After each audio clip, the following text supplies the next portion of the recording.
Hello everyone and welcome once again to The View from the Midwest. It's time for another post-match edition of St. Louis FC as they took on the Tulsa Roughnecks for the third time this season, and they were victorious at home by an amazing score of 7-1. Don't change that channel. That's right, 7-1. They scored a touchdown, which was probably a few more than the St. Louis Rams scored while they were here, and ultimately were victorious in incredibly convincing fashion. So now in 2 wins over Tulsa, St. Louis FC has 12 total goals, which my wife and I were kind of trying to figure out.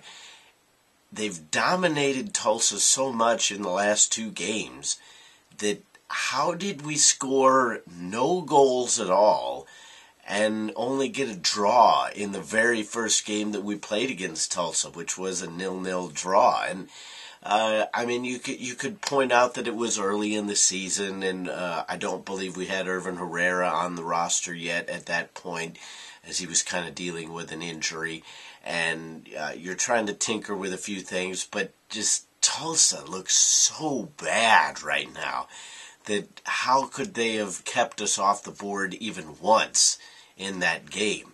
And you kind of have to chalk it up to St. Louis must just have kept themselves off the board, because I really don't understand how Tulsa could have devolved that much and St. Louis improved that much since that time to make that big a difference to where you can score no goals in one game, and then 2 games later you have 12 goals in your back pocket.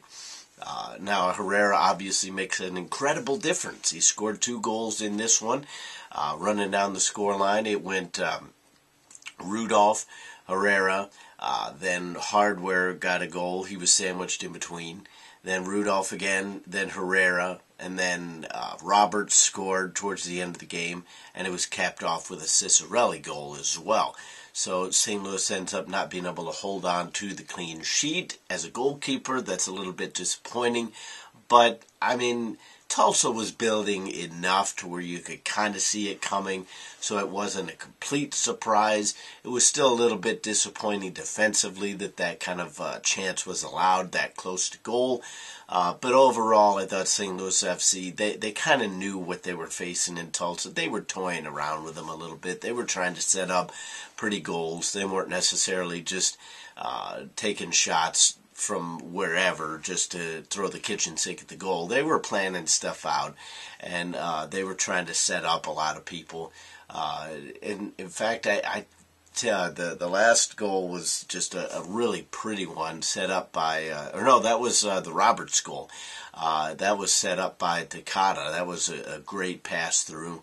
And really, you think about it, think about the chances that St. Louis FC had. They had 7 for sure. They probably could have had 8, 9, 10 goals. Rudolph banged that just absolutely beautiful volley off the crossbar. There was another player, I believe it might have been Roberts, towards the end of the game that hit the crossbar. There were a few chances. Hardware didn't necessarily slot a few balls through to Herrera early in the game that probably could have resulted in goals. Herrera was looking to pass off. I think he was looking for Rudolph. Those two seem to have formed a pretty decent partnership as well. That is one thing that I hope to see going forward, is Rudolph. We've only seen him twice. Obviously, if you combine the 2 times together, he's probably played a full 90 minutes in those 2 games here at home. But this kid is skilled. You could say maybe it's a flash in the pan, maybe it's playing against one of the worst teams in the conference. It doesn't matter. To me, that cross, the one that hit the crossbar, in and of itself, to me, is enough evidence that this kid needs to be playing. If you're not going to start him, he needs to be one of your first attacking subs off the bench. Because I don't want this to be a Cicerelli situation where the kid gets a couple goals under his belt and then all of a sudden gets stashed on the bench for whatever reason. me and Coach Shilley are not necessarily on the same page when it comes to some situations like that. But I understand that he's a younger player. He's another local kid, so you never know how those things are going to turn out. But based on the 2 times, I mean, he runs his butt off. He's got incredible pace.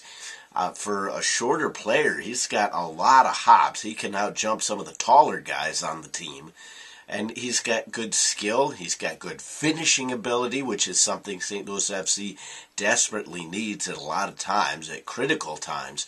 So if he could develop that against higher quality opponents, then he's got to play. So it's going to be interesting to see how much we see of Seth Rudolph going forward. But again, a lot of this game chalks up to Tulsa just being that bad and St. Louis FC being that good on the night. You still have to be good enough to finish off 7 goals, and St. Louis FC was able to do that. So an incredible performance overall. You do have to take into account the positioning and the skill level of Tulsa, which is next to nothing.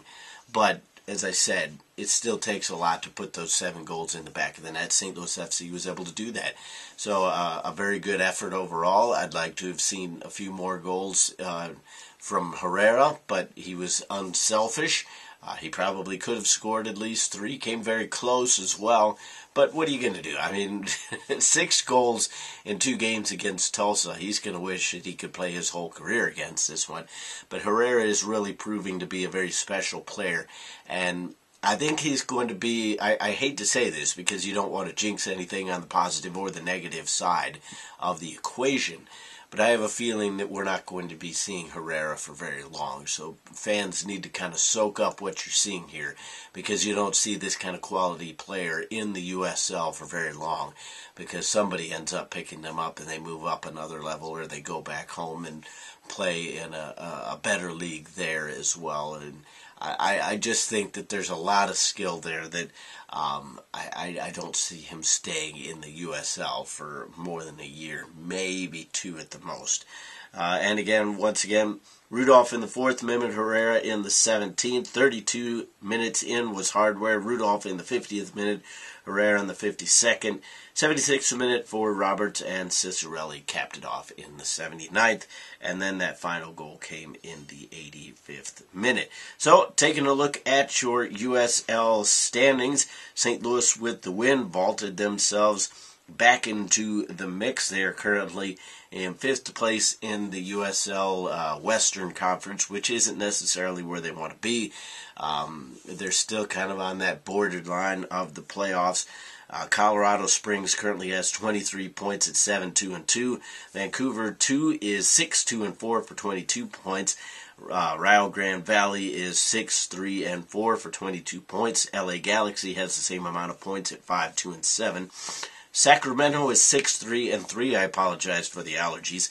They have 21 points, and St. Louis FC is currently by themselves at 5-4-4 with 19 points, just ahead of Portland Timbers 2, who we will be playing at the soccer park in a couple weeks, June 25th. That should be a really good game to try to kind of solidify some of the standings. And obviously St. Louis FC has got a road game in between now and then, so they don't necessarily get to worry about what's going on with Portland yet, but that is the next home game, and it should be a really entertaining one.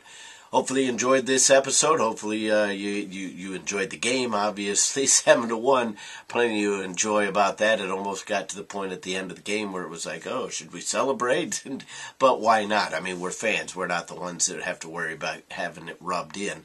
So it was a really fun game, and hopefully you enjoyed it. That'll do it for the post-match edition of St. Louis FC, the view from the Midwest. Until the next time, see you then.